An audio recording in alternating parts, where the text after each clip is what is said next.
Out by the water's edge, Wolverine and Iceman take a quiet moment to look out at the ocean. Iceman makes a casual comment about the usual calm, but quickly changes his tune when he sees Wolverine covered in multiple blades and arrows, noting that Wolverine looks like he had an incredibly rough night, but Wolverine replies that it was as usual. Inside the Utopia facility, Wolverine meets up with Hope Summers and a group of young mutants waiting in a hallway. Hope points out that Wolverine is actually scheduled to teach their combat training class right now. Wolverine looks completely caught off guard, having no idea he is supposed to be leading a class today. Wolverine turns his attention to a young girl in the class and asks for her name. She introduces herself as Idie and tells him she is 14 years old. Wolverine suggests she should be playing with toys instead of worrying about how to fight. Idie solemnly explains that she used to have a beaded doll, but she lost it when a mob tried to burn her at the stake for being a witch. Hearing this dark backstory, Wolverine simply dismisses the class. Later, Wolverine is trying to get some well-deserved rest in his personal quarters, completely exhausted. Cyclops suddenly knocks on the door and tells him to suit up because he is needed. Cyclops explains that he is scheduled to speak at an international arms control conference over in Switzerland and needs Wolverine to come along so he can sleep on the plane. Wolverine casually asks him to remind him that he needs to kill Cyclops when he has the energy. The two leaders arrive at the conference building in Switzerland. Cyclops checks in with a security officer at the front desk, representing their island nation of Utopia.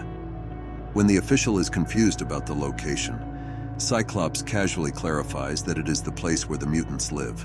Wolverine comes out, declaring that the place is clean. Cyclops tells the security guards to tell everyone that X-Men are here to be heard. Walking down the aisles of the massive assembly hall, Wolverine questions why he was brought along as a one-man security detail. The two briefly discuss their different views on humanity. Wolverine is skeptical that a speech will change the minds of people who already hate them, while Cyclops remains hopeful that people are capable of real change. Reaching the main stage, Cyclops and Wolverine notice that the American president didn't bother to show up, which isn't surprising to them given the country's history of creating mutant-hunting robots. Wolverine gives Cyclops some very blunt words of encouragement not to mess up the speech. Cyclops thanks his friend for always being there to support him. Cyclops takes the podium and begins his formal address to the international delegates. He brings up the history of Bolivar Trask, the scientist who built the robotic Sentinels to exterminate mutants. Cyclops points out that this fear sparked an endless international arms race, and he officially petitions the nations of the world to finally decommission their Sentinels and destroy the machinery used for mutant genocide. Right outside the assembly doors, a young mutant with pink hair effortlessly takes down the conference security team. He casually walks through the corridor, leaving guards fighting with each other as he approaches the main hall. Back inside, a delegate stands up and aggressively interrupts Cyclops' speech. The man claims his country doesn't even acknowledge the existence of Sentinels and accuses Cyclops of making wild accusations without evidence. Right as Cyclops tries to respond, the young pink-haired mutant forces the main doors open. The young mutant stands dramatically in the doorway, wearing a shirt with a large red crossed-out Omega symbol. He announces to all the humans and their sympathizers in the room that they are about to witness the dawn of a mutant revolution, brought to them courtesy of Kid Omega. Charging into the room, he formally introduces himself as Quentin Quire, a mutant freedom fighter. He boldly declares himself the future leader of the X-Men and tells the terrified politicians that he isn't there to kill them, but rather to make them wish they were dead. He promises that his revolution is going to be telepathic and it is going to hurt. Quentin unleashes a massive, blinding wave of telepathic energy across the entire conference room. The psychic blast washes over all the world leaders and delegates sitting in the assembly, completely overwhelming their minds. The psychic attack forces the delegates to instantly lose control and start confessing their darkest, most horrible secrets out loud. One man admits to enjoying beating his children, another confesses to cheating on his dying wife, and others start listing off illegal substances they take or ethnic minorities they despise. Cyclops is confused about whether he wants to kill the boy or give him the medal as the chaos spreads, with more leaders shouting out their corruption, rigged elections, and stolen fortunes. Watching the disaster unfold from afar, Emma Frost calls in to cancel her pedicure, utterly disgusted by the world's stupidity. Meanwhile, Wolverine realizes Quentin has fled the room, but his heavy scent of energy drinks and body spray makes him easy to track. Outside the building, the security forces are in a total panic. A commander initiates an emergency protocol and orders his units to pop the trunk of a large transport vehicle parked near the building. They are looking for a male mutant. The situation escalates immediately as the walls of the conference room explode inward. The delegates run for their lives as the security forces violently breach the assembly hall, while Cyclops and Wolverine stand their ground. Cyclops notes the irony that someone brought heavy weaponry to an arms control conference. Wolverine just pops his adamantium claws, fully ready to throw down. The two X-Men engage in a brutal battle against a squad of large armored Sentinels. Wolverine leaps into the air, slashing through the machines with his claws, while Cyclops blasts them apart with his optic beams. After taking down the robotic attackers, the X-Men look up at the video screens in the room. Quentin Quire is broadcasting a global message, proudly taking credit for the attack in the name of all mutants. He tells his mutant brothers and sisters to sit back and watch the human leaders scramble and suffer. Wolverine is eager to hunt Quentin down and make him pay for the stunt before sundown. However, Cyclops stops him, explaining that the rogue boy is no longer the main problem. The damage to human-mutant relations is already done, and they need to head back to Utopia immediately to prepare for the worldwide fallout. Following the disastrous conference, a prominent weapons manufacturer named Kilgore speaks to the press outside. He publicly acts outraged by the terrorist attack, but once he gets inside his flying car, he celebrates with a drink. The global panic has caused his company's stock to skyrocket, making him incredibly wealthy from the sudden fear of mutants. Carlton's celebration is cut short when he notices his 12-year-old son, Cade, sitting in the back of the car and pointing a gun at him. Cade reveals he has been using a robotic decoy to go to school for him.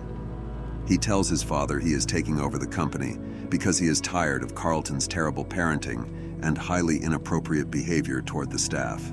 Without a second thought, Cade shoots his father multiple times, sending him plummeting out of the flying car to his death in the snowy mountains below. Showing absolutely no remorse for murdering his own dad, the young boy simply asks his driver to take the long way to his next destination so he can enjoy the view and see what he has inherited. Back at the mutant base on Utopia, the X-Men are regrouped and trying to figure out how Quire got free. The last time Cyclops checked, he was trapped inside a containment unit in the lab, while Magneto makes some analysis, mentioning that it's not Quire they should be worried about, but how the world will respond to that. On the other hand, Wolverine takes a box from Kitty, then approaches Idie and gives it to her. Idie opens the box and finds a brand new doll inside. She asks if the doll is part of her combat training, but Wolverine gently explains that it's just a toy meant for playing. Idie thanks him for the kind gift and asks Wolverine to sit and have ice cream with her.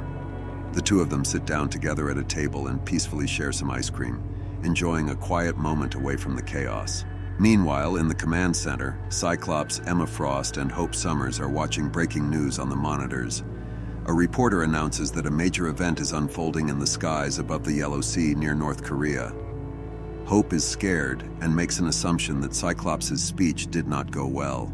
As they watch the screen, Cyclops reflects on the reality of being hated and feared by the world. He tells Hope that human leaders fear them more now than ever before because the mutants are no longer scattered and broken. He remains determined that they will stand together no matter what happens next. The news broadcast reveals that North Korea has deployed Soviet-made Sentinels. The massive robots are shown flying over the ocean and aggressively firing energy blasts into the water below as a terrifying show of military might. These appear to be the Soviet-made versions of the earlier Mark I or Mark II, a technology that North Korea had previously denied having. The situation grows even more alarming as a different feed shows a giant, heavily armed Sentinel landing and standing right in the middle of different major cities. Reports continue to flood in from all over the world, showing massive robotic threats activating globally. Realizing the entire world has just turned its weapons on them in response to Quentin's attack, Cyclops orders Emma Frost to put the entire mutant race on global high alert. As a supreme leader stands in the palm of a colossal sentinel to decry mutant infidels, the story cuts to a secret meeting. A group of shadowy, robed figures discusses how they secretly freed Quentin Quire to orchestrate this exact global panic. Kilgore is standing inside the room, and all the members are impressed with what the boy has achieved, revealing his role in the conspiracy. The secret cabal raises their ornate golden cups in a toast to the young boy. They officially welcome Kilgore into their ranks, hailing the 12-year-old murderer as the brand new Black King of the Hellfire Club. The story moves to a furious crowd of human protesters aggressively marching with signs and chanting, "No more mutants." They are completely terrified, shouting that mutants want to steal their minds. One of the men claims this is justified because they all watched a world leader get telepathically forced to utter lies on live television. He is trying to activate a massive sentinel to defend themselves against the mutant threat. But the giant machine is completely unresponsive, greatly frustrating the man in charge. He aggressively demands that his technicians make the robot fly and do something, refusing to hear their excuses about it being in storage for too long. Without warning, the giant sentinel suddenly roars to life on its own. It starts destroying the roof and brick walls as the panicked crowd outside scatters for their lives. The colossal purple and red robot towers over the city streets, charging up the energy blaster in its palm. On television, news anchors are covering the massive international fallout from the arms conference fiasco. They report that several world leaders are being pressured to step down and question the whereabouts of Quentin Quire, who is the mutant responsible for the telepathic attack. Back on the mutant sanctuary island of Utopia, young mutants check that the phrase, "death to mutants," is currently trending worldwide. They walk past Wolverine and Idie. Wolverine asks them to get to class, but the classes are canceled for the day because the whole world wants to kill them. He then asks them to go to their rooms. Wolverine specifically turns to young Idie and advises her to stay inside her room until the trouble blows over. Idie solemnly replies that the humans want to kill them because mutants are monsters, stating that the public has every right to be afraid.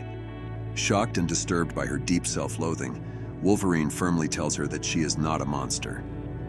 Idie casually dismisses his concern, calmly explaining that his words don't matter because she has already made her peace with what she is. Inside the X-Men's command center, Cyclops and Emma Frost are actively coordinating a global response to the sudden Sentinel threat. They deploy specific mutant teams to handle robots that have activated in Tokyo, the Red Sea, and Iran. Wolverine is highly restless and asks Cyclops to send him somewhere so he can stab something. Cyclops refuses, insisting he needs his best fighter kept on Utopia as a reserve defender. Cyclops then reveals a silver lining. About 75% of the Sentinels activating worldwide are old, outdated, and defective due to years of improper maintenance. Over at the Hellfire Club in New York City, an inner circle of wealthy, older men discuss the end of the mutant era and the dawn of their new age. They highly praise 12-year-old Kilgore for his recent ruthless actions. The elders note that their exclusive club was once infested with mutants, but it has now returned to a state of genetic purity. Cade confirms his master plan is in motion and asks the men for $4 billion in cash, along with a dozen of their absolute best, most violent men. Supremely confident, Cade also asks them to record the news broadcast for him so he doesn't miss his television debut. Outside the Hellfire Club, Cade is handed a small, locked wooden box. The box contains the $4 billion in cash, which has been temporarily shrunken down. Cade then tells his allies to make the deal, as he has got the money. In another location, his allies in a nearby park are conducting a shady business deal with two large, heavily armored alien mercenaries. Meanwhile, Wolverine and Cyclops continue their conversation.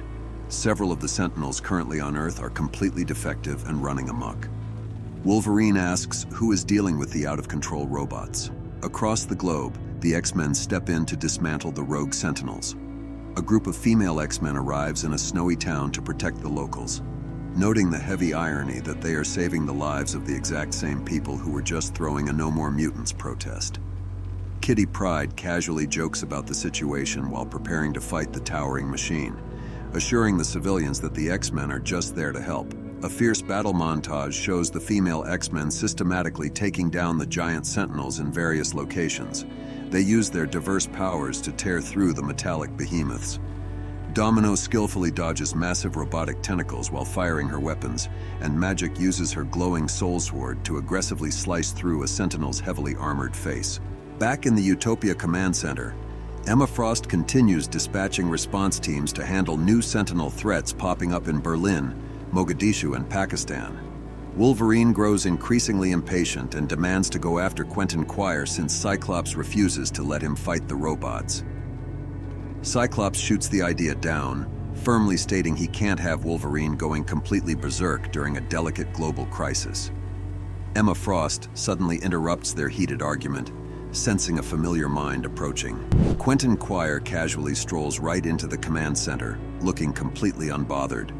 Wearing a trench coat over his signature Omega symbol shirt, he smirks at the stunned X-Men leaders and asks if he is interrupting a bad time. Meanwhile, the alien mercenaries dealing with Cade Kilgore's allies realize they are not getting paid. The angry aliens demand their untraceable intergalactic credits, warning the children that they have killed Earthlings before. They threaten to harvest the kids' organs and sell them to make up for their travel expenses. The aliens' gruesome threats are violently cut short when one of Cade's young female associates takes action. She slices off the mercenary's hand. She then unleashes her blades right into his face, declaring that his face is stupid and ugly before completely destroying him. Other kids remark on the young girl's intense hatred for the alien's face. With the mercenaries dead, Cade then arrives at the location. After noting the situation, he decides they will simply keep the $4 billion for themselves. He coldly orders his young team to shrink the alien weapons they just acquired, load them into their vehicle, and completely vaporize the bodies to hide the evidence.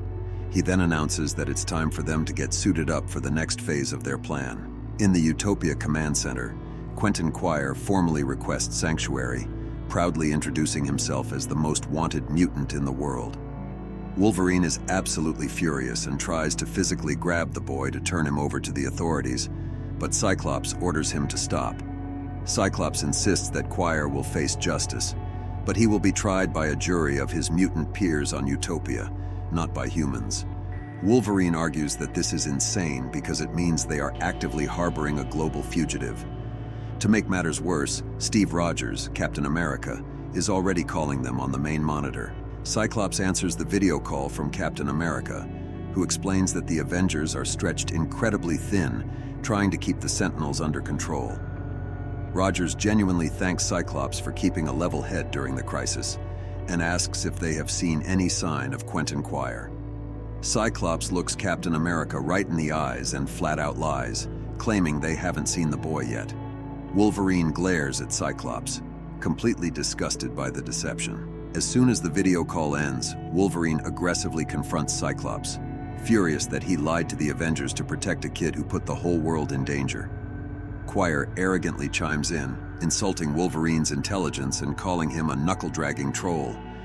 Cyclops sternly tells Quire to shut up, warning him that his actions have made the world less safe and that he will be punished.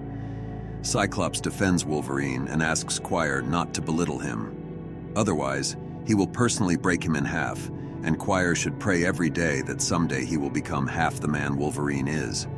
He then yells at the smirking teenager to get out of his sight. Cyclops continues to receive rapid situation reports of Sentinels activating in New Delhi, Hawaii, and Islamabad. Emma Frost informs him that the mayor of San Francisco is desperately calling to invite the X-Men to the grand opening of the Mutant Rights Museum that evening. The mayor hopes their highly public presence will calm the anti-mutant hysteria sweeping the city. Cyclops doesn't agree to go there, as the situation is intense, and they need all the mutants grouped together to deal with the current situations. But suddenly, Cyclops thinks about it and asks Emma if the ceremony will be televised. Later that evening, a news reporter broadcasts live from the grand opening of the San Francisco Museum of Mutant History. Wolverine, dressed down in a simple flannel shirt, watches the broadcast from a local dive bar. He orders a beer from the bartender. On the television screen, the reporter announces the arrival of the X-Men, with Wolverine bitterly scoffing at Cyclops' so-called peace delegation. The X-Men make a massive, visually striking show of force on the red carpet. Cyclops sends heavy hitters like Colossus, Magneto, Namor, Iceman, and Emma Frost to project absolute strength and unity to the world. Inside the museum, a group of young mutants is shepherded through the exhibits as part of the public relations effort. Among them is Idie, who looks incredibly uncomfortable and deeply unhappy to be there. Outside the museum, Kilgore and his young Hellfire Club associates park a fake service van. He gives his troops a ruthless pep talk, warning them not to mess up the operation under threat of horrific torture and the murder of their entire families. With his threats delivered, Cade declares that they are about to carve their names into the face of history. The back doors of the service van open, revealing Cade's newly acquired mercenary team. The dozen heavily armed men are dressed in sleek black tactical suits with red and blue accents, their faces completely covered by blank white masks. They rack their assault rifles and shotguns, fully prepared to violently storm the museum, as Cade officially declares the beginning of the new age of Hellfire. Cyclops is standing in the command center, receiving a grim status report about 14 separate global hotspots where Sentinels are actively attacking. With all the X-Men deployed worldwide to fight the robots, Cyclops relies on telepathic links to monitor the chaos. Over at the museum, Emma Frost is highly annoyed by the exhibits, complaining that she is barely mentioned and portrayed exclusively as a villain in the few displays that actually include her. Emma notes that reporters at the museum want an official statement regarding the global Sentinel crisis. Cyclops advises her that simply being present at the event is enough of a message, and he orders her team to return to Utopia as soon as possible. Cyclops asks if Wolverine has shown up yet, but Emma confirms she hasn't seen him. Suddenly, the telepathic connection drops. The Stepford Cuckoos inform Cyclops that localized psychic interference is blocking the signal. Watching the live news feed, Cyclops sees reports of a disturbance breaking out at the museum and calls out for Emma in a panic. Emma explains that her telepathy is being jammed and they are entirely cut off from Utopia. Magneto dryly notes that it makes perfect sense someone would try to kill them at a mutant history museum. Nearby, the young mutants notice that Emma's nose is bleeding. Far away from the crisis, Wolverine is sitting alone in a dive bar having a beer. He answers a ringing red telephone, and Rogue is on the other end, desperately asking where he is and if he has something for him. She assures him she has plenty of fight left. Rogue explains that rogue Sentinels are attacking all over the world and they urgently need all the help. While he is talking with her, he watches the news broadcasting the latest update about some sort of disturbance in the Mutant Museum. The story flashes back to a few months ago, revealing a secret meeting of incredibly wealthy and dangerous children. Kilgore, the young heir to a massive arms manufacturing company, explains that he is tired of waiting to inherit the world. He gathers with other highly privileged kids, including Manuel and Duque, whose family deals in intergalactic slave trading, Baron Maximilian von Katzenelnbogen, a twisted scientific prodigy, and Wilhelmina Kensington, a ruthless martial artist who recently inherited her mother's estate. Cade proposes that they pool their vast resources to surpass their parents' villainous accomplishments. Back in the present, chaos erupts outside the Museum of Mutant History. Heavily armed mercenaries wearing black tactical suits and blank white masks blow open the entrance. The attackers coordinate their assault using temporary telepathic transmitters they swallowed, utilizing a psychic scrambler to block outside mutant interference. As they charge into the building, the X-Men stand ready to defend the civilians.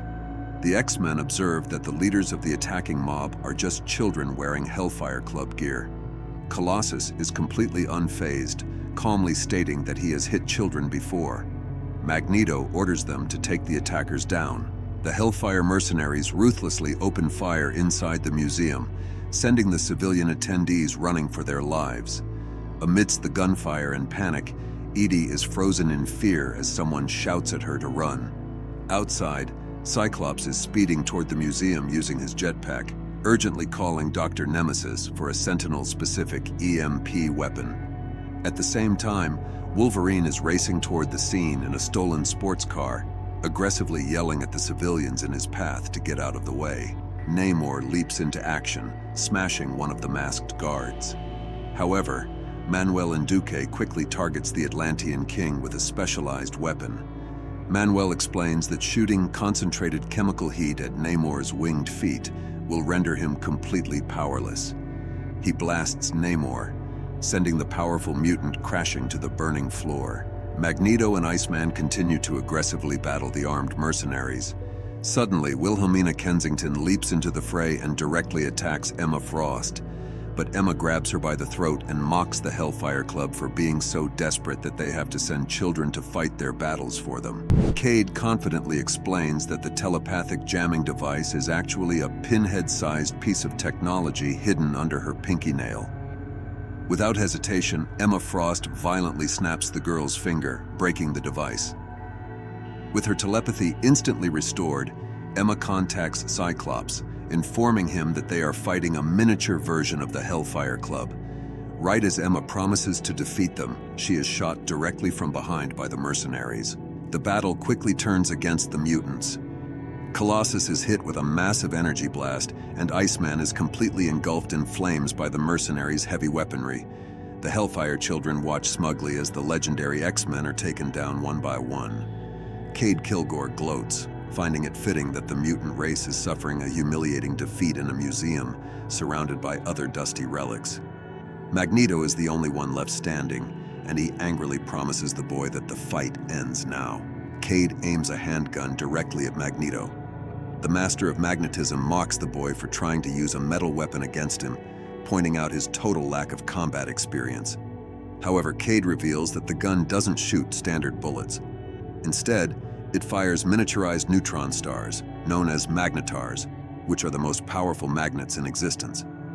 Cade fires the weapon, trapping Magneto in a highly concentrated, agonizing magnetic field that brings the powerful mutant to his knees. Arriving outside the museum, Cyclops tries to hail any of the X-Men over the radio.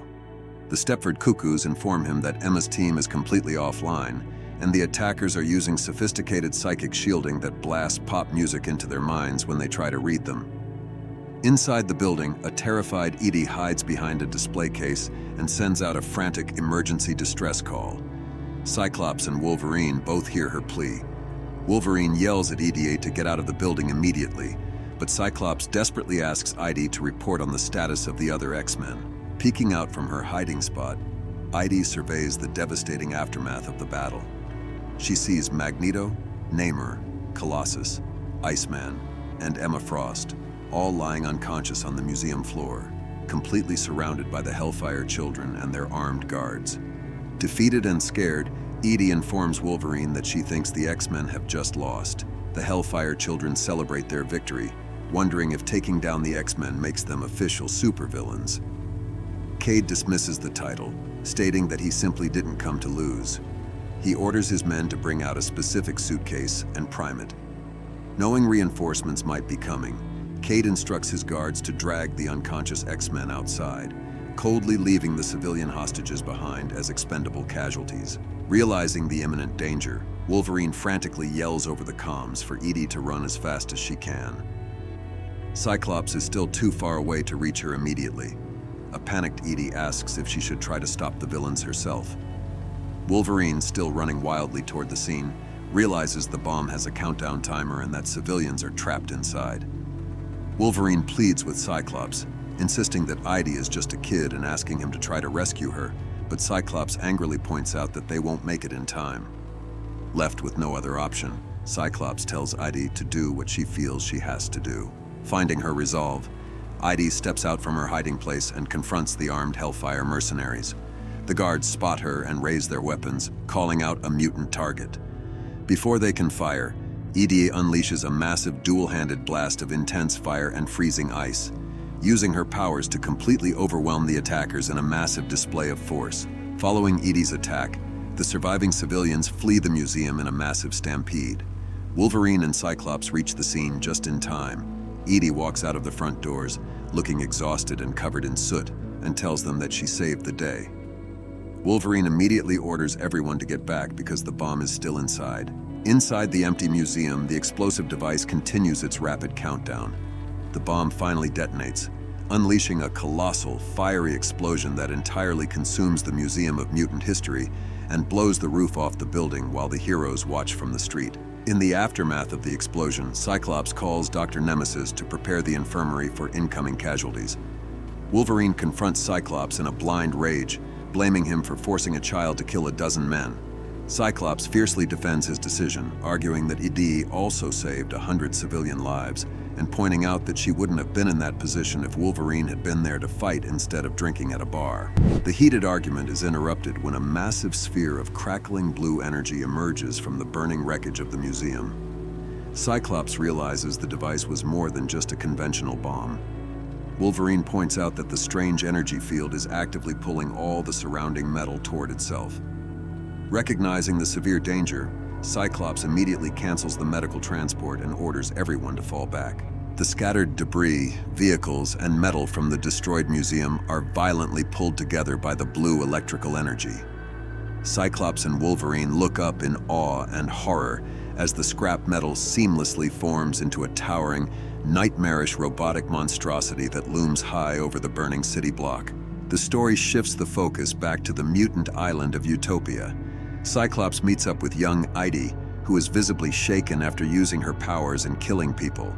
She tells Cyclops that she didn't mean to kill those men, and Cyclops quickly kneels down to comfort her. He firmly takes the blame, telling her that the deaths are his fault, and that her actions ultimately saved lives. However, Idie's response is incredibly chilling. She calmly states she isn't sorry for what she did. She just wishes she could stop hearing the dead men's screams in her head. Idie walks away down the hallway alongside a group of her fellow mutant classmates to get cleaned up and rest. Left alone, Cyclops takes a quiet, heavy moment to stare at a framed photograph of the original X-Men team from his teenage years, looking deeply stressed by how much things have changed. Shaking off the nostalgia, he steps into the command center and immediately asks Dr. Nemesis for a situation report. The scene cuts back to the burning ruins of the Mutant History Museum, where Wolverine is aggressively slashing through a mess of metal tentacles and electrical wires.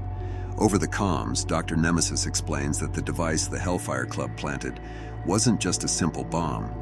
It was actually a hyperconductive electromagnetic core that popped out of the suitcase, grabbed all the nearest available metal, and started building itself into a massive killing machine. The giant sentinel rapidly pieces itself together from the museum's wreckage. Dr. Nemesis explains that trying to communicate with the machine is completely useless because it's basically a caveman powered by a miniature sun. He bluntly compares the robot to having the brain of a toaster inside the body of an aircraft carrier. Nemesis warns them it will be fully operational in seconds. Desperate, Cyclops asks for Magneto's help, but Cyclops reveals that Magneto is currently stuck in the infirmary with an alien space slug attached to his face. The colossal sentinel finishes assembling itself and stands tall amidst the destruction. Wolverine is thrown backward through the air as the machine unleashes a wave of electrical energy. The purple and black mechanical monster simply ignores them and marches forward, stepping right out of the city and into the ocean. As it crushes a nearby boat under its massive foot, Dr. Nemesis watches in horror and realizes the machine's true target. He reports that the Sentinel is heading straight for their home on Utopia. Back in the Utopia command center, Cyclops is in full panic mode, demanding to know where his X-Men are. The Stepford Cuckoos deliver a string of terrible news. Pixie has been incapacitated, Danny Moonstar's team is stranded in Iran, and Storm is currently tied up in negotiations with the Chinese government and isn't responding. Cyclops orders everyone back to the island immediately, but the Cuckoos inform him that the teleporters are completely down and the closest backup teams are still 37 minutes away. Down in the Utopia infirmary, Emma Frost, Magneto, Colossus, Namor, and Iceman are all lying unconscious in hospital beds. Dr. Rao is closely monitoring them, noting that she has identified the alien parasites on their faces and is working with the Sword organization to figure out how to safely remove them. Looking at his incapacitated heavy hitters, Cyclops fully realizes the terrifying scope of the Hellfire Club's plan. He admits that someone deliberately set them up, and he walked right into the trap. A wide, dramatic shot shows the massive Sentinel trudging relentlessly through the dark ocean waters toward the mutant sanctuary. Back on the island, Cyclops watches the terrifying machine approach, clenching his jaw as he prepares for the inevitable fight. Running out of options, Cyclops has got the young mutant students on the shores of Utopia. The teenagers look nervous but stand ready to defend their home. The young X-Men look out at the approaching threat and boldly declare that if the enemy wants to fight the X-Men, they are going to get the X-Men. Wolverine suddenly trudges up onto the beach, soaking wet and absolutely furious. He immediately orders Cyclops to get the kids out of the area because the Sentinel isn't going to stop. Cyclops argues that they have to fight it. Wolverine aggressively points in Cyclops' face, yelling that he is playing dangerous games and that using children in a war zone is going to get them killed. Cyclops accuses Logan of scaring the students, to which Logan coldly responds that they absolutely should be scared. Cyclops refuses to send the kids away, asking Wolverine where they are supposed to run when every country on the planet is actively armed against them. Cyclops firmly believes that if they run now, they will be running forever. But if they stand their ground on Utopia, they at least have a fighting chance. Wolverine gets right in Cyclops' face, shouting that he has spent years doing Cyclops' dirty work. He admits to keeping secrets, lying to his friends, and becoming a killer specifically so these mutant kids wouldn't have to. Cyclops harshly counters that when their entire species is on the brink of extinction, they can no longer afford the luxury of keeping anyone out of the fight. Taking a personal shot, Cyclops blames Wolverine for their current lack of preparation, stating that if Wolverine hadn't arrogantly skipped out on teaching the combat classes he was assigned, the kids would be better equipped to survive. Turning away from Wolverine, Cyclops addresses the crowd of young mutants directly. He gives them an out, telling anyone who wants to leave that they are free to go, but asks anyone who wants to fight to stand with him. As the students hesitate, Cyclops reminds them of his long history of destroying Sentinels. He promises them that as long as they stand united, they can beat this machine together. The scene briefly cuts inside the Utopia facility, where Wolverine is hurriedly opening a wall safe. Quentin Quire leans against the doorframe, smugly taunting Wolverine about running away from a fight. Wolverine ignores the insult, grabs an item from the safe, and pops a single adamantium claw. He glares at the arrogant teenager and warns him to stay out of his way. Back outside, the young mutants watch the Sentinel get closer and closer to the shore. Cyclops tells the kids to focus on the plan. He takes a moment to sincerely apologize to them, expressing his regret that he has to ask so much of them, and wishing they lived in a world where they could just act their age. However, he tells the teenagers that he is incredibly proud to stand beside every single one of them, and orders them to get ready to attack on his mark. Before Cyclops can give the order, Wolverine marches directly into the middle of the group, holding a remote detonator. He announces that since Cyclops wouldn't listen to reason, he took matters into his own hands. Wolverine reveals he just armed 2,000 pounds of plastic explosives across the island, and he fully intends to blow Utopia to hell once the Sentinel gets close enough. He tells the students the fight is over, and orders them to go find Danger and Dr. Rao to start evacuating immediately. The students quickly scramble away, though Idie lingers for a moment before Wolverine aggressively tells her to leave. Cyclops steps up to Wolverine, furious, and tells him he can't do this. Wolverine holds up his thumb right over the trigger, confidently stating that all he has to do is push the button. As the Sentinel breaches the shallow water, Cyclops tries to reason with him, arguing that blowing up their only home won't stop the thousands of other Sentinels out in the world. It will only leave the mutants completely defenseless. Wolverine completely ignores the strategic argument, stating that they lost their way the moment they started expecting children to act as their combat troops. Cyclops calls Wolverine unbelievably naive. Wolverine tells Cyclops to walk away because he is pushing the button no matter what. Pushed to his absolute breaking point, Cyclops decides to hit Wolverine where it hurts the most, Jean Grey. Cyclops cruelly tells Wolverine that Jean never loved him and was always frightened of him. Wolverine counters by asking Cyclops who Jean would be more frightened of right now if she were standing there. The mention of Jean Grey causes Wolverine and Cyclops to completely snap. Cyclops instantly fires a massive, wide optic blast at point-blank range, sending Wolverine flying backward through the dirt. Undeterred, Wolverine immediately recovers, pops his claws, and prepares to kill his leader. Wolverine leaps fiercely through the air, slashing at Cyclops. Cyclops fights back relentlessly, firing continuous, powerful optic blasts to keep the furious mutant at bay. The fight is incredibly fast and vicious, with both men completely abandoning the approaching Sentinel to tear into each other. The melee gets progressively bloodier as they smash into the surrounding debris. Cyclops manages to hit Wolverine with a heavy blast that sends him crashing hard into a destroyed vehicle. However, Wolverine's healing factor and pure rage allow him to immediately rebound. He leaps back into close quarters with his claws fully extended, violently slashing Cyclops directly across the chest and visor, while Cyclops stubbornly continues to fire his optic beams at point-blank range. As the two X-Men furiously beat each other to a bloody pulp on the ground, they completely ignore the apocalyptic threat right behind them.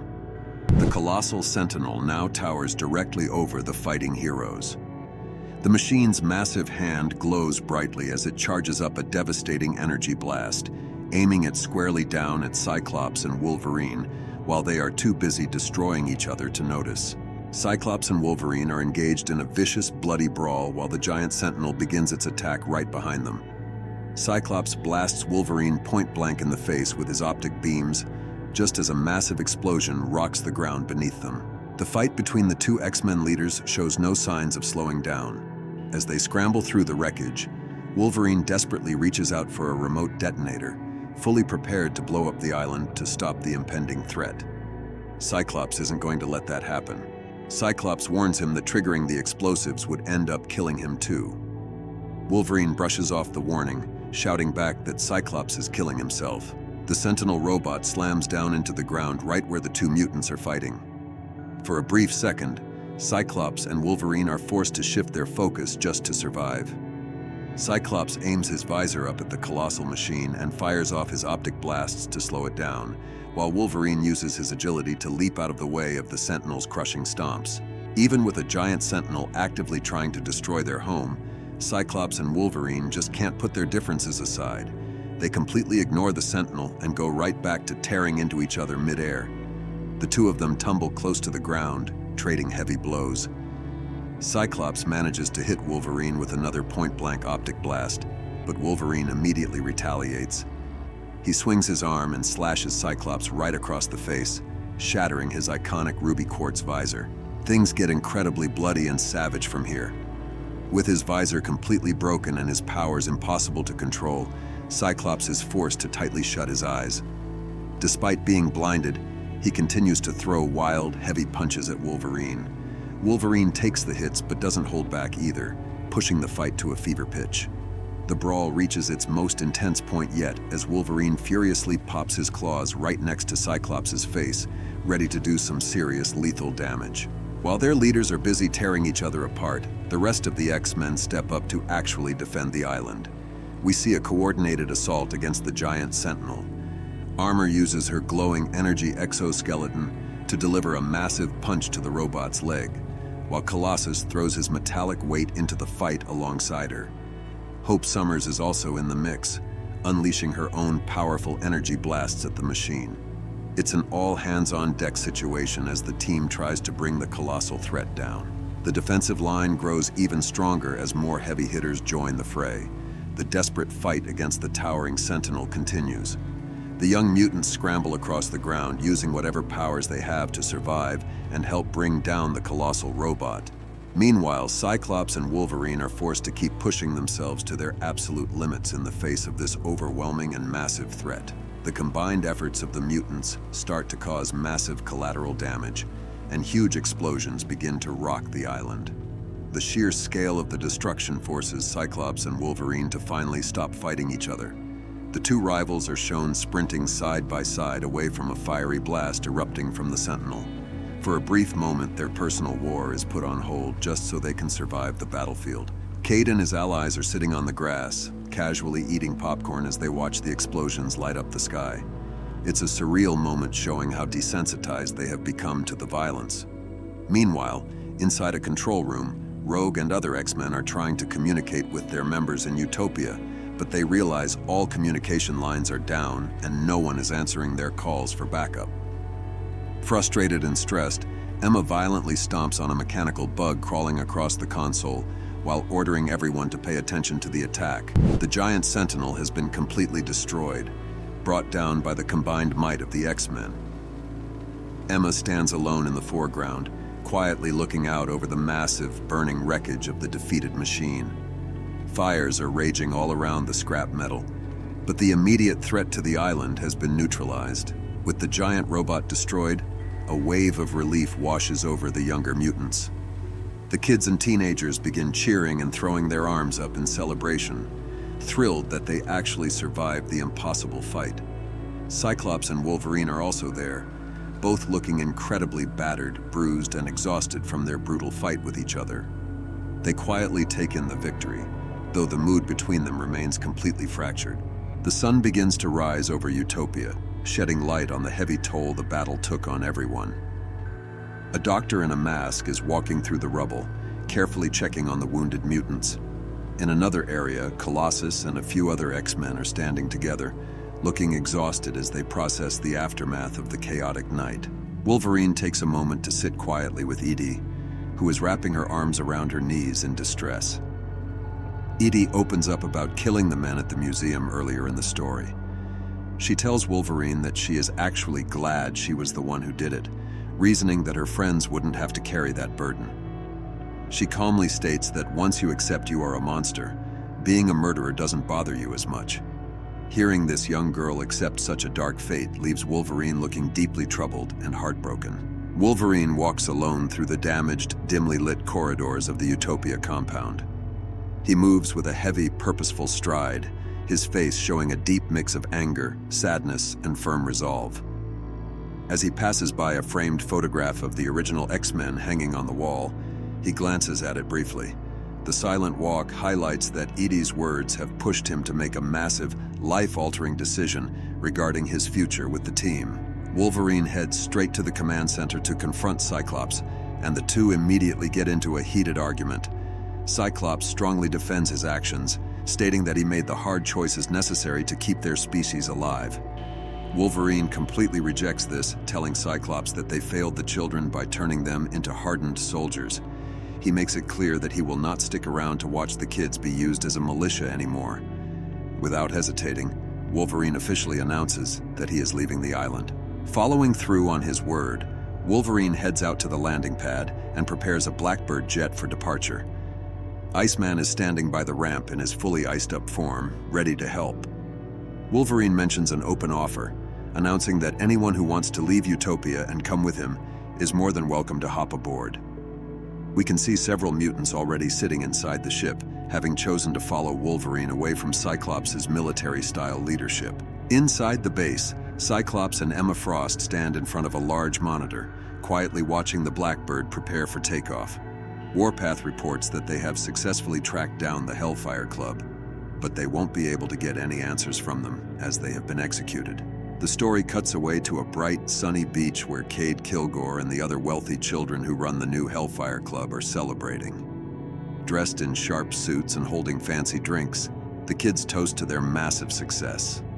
They are thrilled because their stunt with the giant sentinel on Utopia perfectly demonstrated to the world's governments how weak and outdated the old sentinels are.